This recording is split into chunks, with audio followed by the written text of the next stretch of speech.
watching the movie stars perform, and I decided to join the Navy to be like them. I wanted to sail. I wanted to go to sea. On the Sassoon Bay, 14 miles from Concord, California, near the point where the Sacramento and San Joaquin rivers meet, sits the skeletal remains of the Port Chicago Naval Base, just about a mile from what was once the tiny town of Port Chicago. I left Chicago and went to Port Chicago. It's where a young Navy sailor named William Ross landed in 1944 following his military training at Great Lakes, Illinois. It was a disillusioned place. It had no kind of excitement or anything like that. It was a kind of desert-looking place. The Port Chicago base was a Navy base. It was, in fact, the most important ammunition handling facility on the West Coast during World War II. There were about 1,400 sailors there, all African American.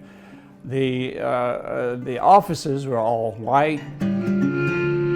The job that fell to black sailors at Port Chicago was the task of loading ammunition and bombs onto ships destined for the war.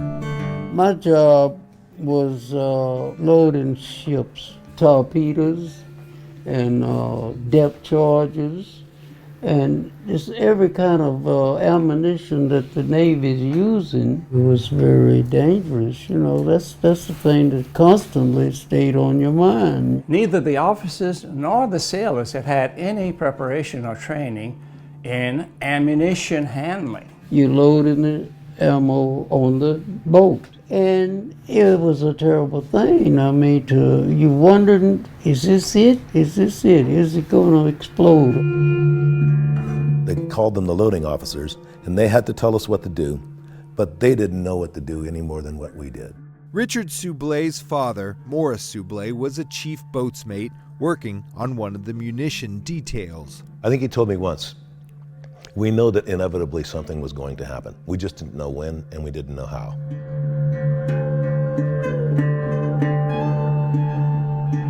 And they could handle 2 ships at a time on either side of the pier, and they were getting those ships out of there a few days each, turning them right around, getting them right back out. They'd bring the train up there and they would bring it up to the ship. So that's where the danger come in at, because most of the guys were uneducated. They didn't know. They would just get the ammo off the freight and start throwing it around, and it was a hell of a feeling. July 17th, 1944, there were 2 ships there waiting to be loaded. The Bryan and the Quinault Victor had come in that morning. The Bryan was almost completely loaded by that point. And one of them was loaded to the hilt.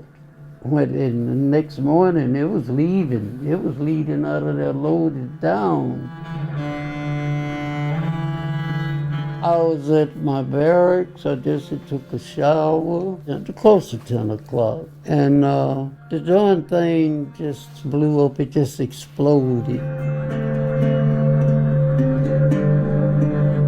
And everybody started running. We were running different directions. We didn't know what the hell we were running to or what. It was more explosions after that one. After the first one, you could hear the whistle flying over. You could hear it. I ran as far as I could, and I tumbled over in a ditch. And I laid there I don't know how these people found me. After a while, they picked me up out of this ditch. My leg here was bleeding, and my feet was cut by glass and stuff like that. And I just had my skivvies on, my underwear, you know. They were talking to me, take him to the hospital. They kept me for about 4 days. Huge blast, probably the largest blast before the atomic bomb. It went off there, completely destroyed the 2 ships. All of the sailors, all of the officers were killed who were there or right near the pier. Nobody knows exactly what happened. Nobody who was close enough to see it survived. The blast killed 320 men, wounding nearly 400 more. It was felt as far away as San Jose and Santa Rosa. Just over a mile away, the town of Port Chicago suffered major damage. There were a couple of airplanes that were flying in the air that night, and one pilot reported that he saw a chunk of metal go by his plane, and he was up at least about a half a mile. And so to think that you would have a disaster like this taking place on American soil is just, it's unconscionable.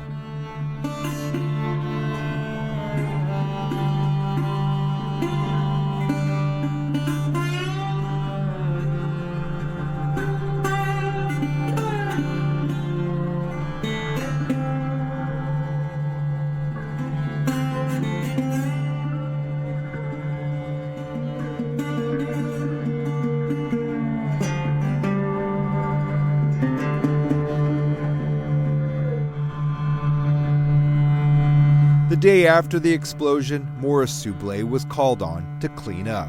As they were called out to help try and figure out what happened and what they could do to help people who may have survivors out there.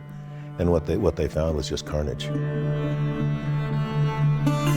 A week after the explosion, the officers gathered surviving sailors and issued their next orders. When they were called out and ordered to form formation to go to the shipyard at Mare Island, where what would they be doing? Loading ammunition. So they asked me to go back, and all the other guys too, going back to loading ships. And everybody was refusing. They didn't want to go. And I said, no, I don't think I want to load ammunition ship anymore. And when they were ordered to turn and go to the boat that would take them over to where the ammunition handling would be done, they stopped. They stopped basically as one man. And 50 said, no, we have to now recognize that that's dangerous and life-threatening work, and we don't know that we want to put ourselves in harm's way like that again.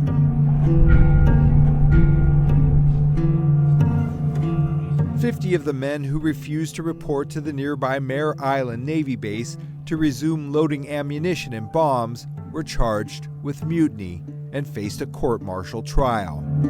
Some, like Ross and Sublé, agreed to go to Mare Island and continue the dangerous task of loading ships. My dad was one of the guys that went back. He felt that he had an obligation to defend his country. I asked him once, what did he think about that? And he said, they had to make the choice that they needed to make. I had to make the choice that I needed to make. How come you didn't get court-martialed? Because I told them I'd go back to work. My mother was crying, boy, 24 hours a day. They took the men over to Mare Island. We were making ammunition. But only 50 of them were put on trial for mutiny. 50 who were sort of randomly chosen by the officers. The trial was held on Treasure Island, right out in the middle of San Francisco Bay. All 50 were found guilty of mutiny and sentenced to immediate imprisonment to long prison terms of about 15 years. The Port Chicago 50, as they were called, were imprisoned until the end of the war and then released. But the Port Chicago incident had set in motion a profound change in the military. The black sailors had no idea that their work stoppage at Port Chicago had played a part in the desegregation of the Navy and then the other branches of the military. What they had done would be what the civil rights movement would do in civilian society. The town of Port Chicago is now gone, but a monument run by the National Park Service marks the spot where the explosion tore apart 2 ships and hundreds of lives. The pilings of the pier slowly eroding into time. Because the site remains an active Navy base, access is extremely limited. The graves of 27 Coast Guard, Navy, and other military personnel killed in the blast lie in the Golden Gate National Cemetery. The 50 survivors, court-martialed for mutiny, have all passed on, but for some, their cause is not yet over. So what we're doing now is a campaign to get these sailors exonerated. Even though the survivors are deceased now, it's important for their families, and it's important for the public to realize that the sailors were accused of and convicted of a mutiny that did not occur. Sailor Freddie Meeks was the only one of the 50 to receive a pardon from President Bill Clinton.